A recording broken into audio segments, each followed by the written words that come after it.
Je suis le bon berger qui donne sa vie pour ses brebis.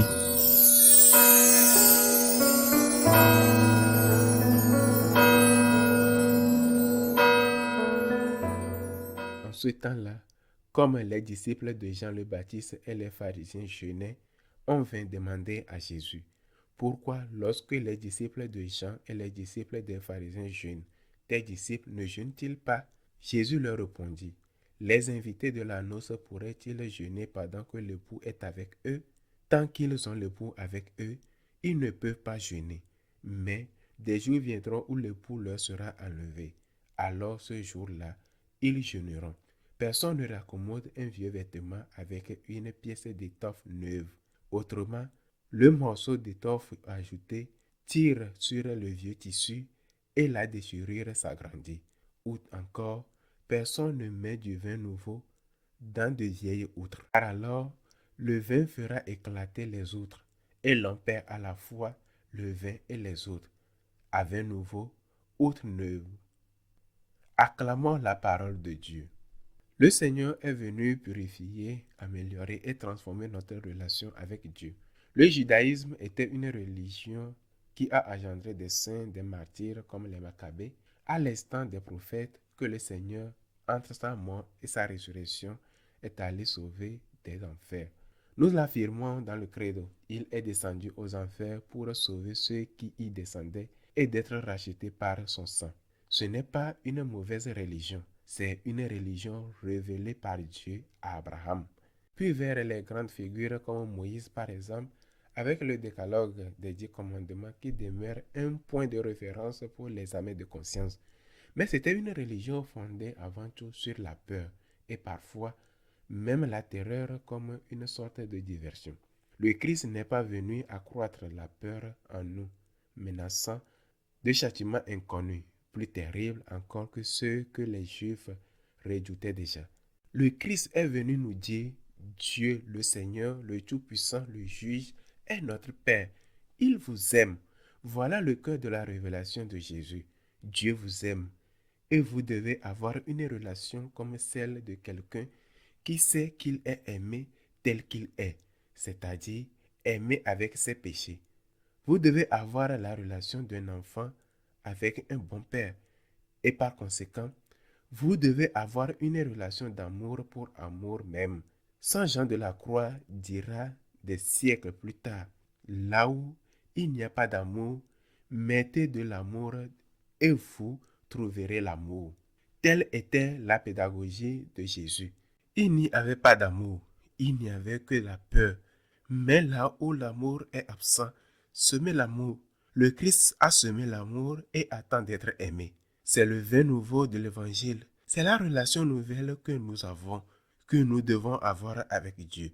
La relation de celui qui sait qu'il est aimé sans le mérite, de celui qui a placé l'amour de l'amour au centre de sa vie. Lorsque Saint François d'Assise eut une vision dans ce petit ermitage de Portiuncule, aujourd'hui d'une grande beauté orné sur son autel, d'une fresque spectaculaire de l'Annonciation, il en sortit en pleurant. Ses amis, ses compagnons lui demandèrent ce qu'il a vu, pourquoi il pleurait. Il leur expliqua, « J'ai vu toute l'église du monde pleine de monde. Mais pourquoi pleurez-vous? C'est merveilleux que les gens remplissent les églises. » Ils priaient, répondirent-ils. Eh bien, nous vous comprenons encore moins.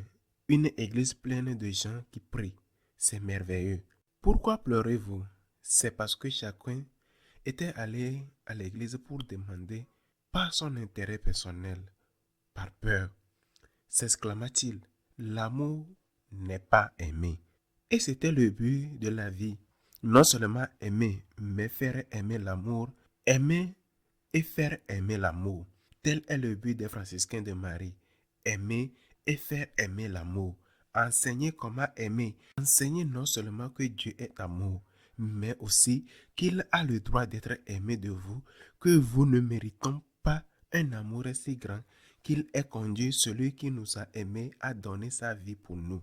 C'est le cœur, le charisme des franciscains de Marie.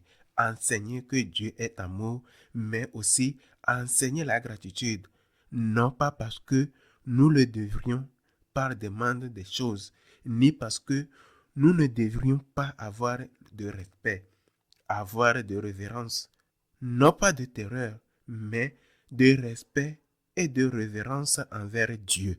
Mais parce que nous voulons aimer celui qui nous a aimés et que nous sommes conscients de notre dette de gratitude. Enseigner à aimer l'amour lui-même, enseigner à remercier Dieu pour tout ce qu'il nous a donné.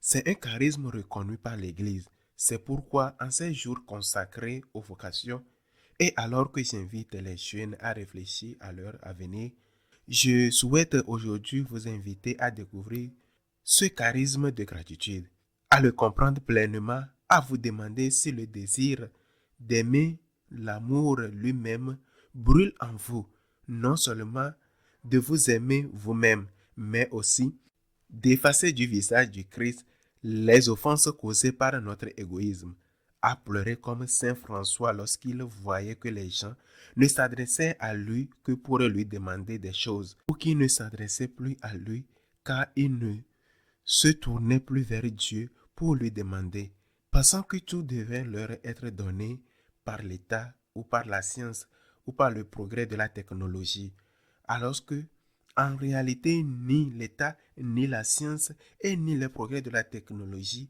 ne peuvent rien donner. Et que la science et le progrès de la technologie vous apportent certes quelque chose, mais cela ne remplit pas votre vie. Quand bien même il vous apporte quoi que ce soit, il existe une vocation, celle d'aimer et de faire aimer l'amour aux autres. Et cette vocation a besoin d'apôtres, de missionnaires, de personnes qui disent au Seigneur, je veux t'aimer et je veux consacrer ma vie non seulement à essayer de t'aimer davantage, mais aussi à aider les autres à découvrir ton amour et à t'aimer comme tu le mérites. Qu'il soit ainsi.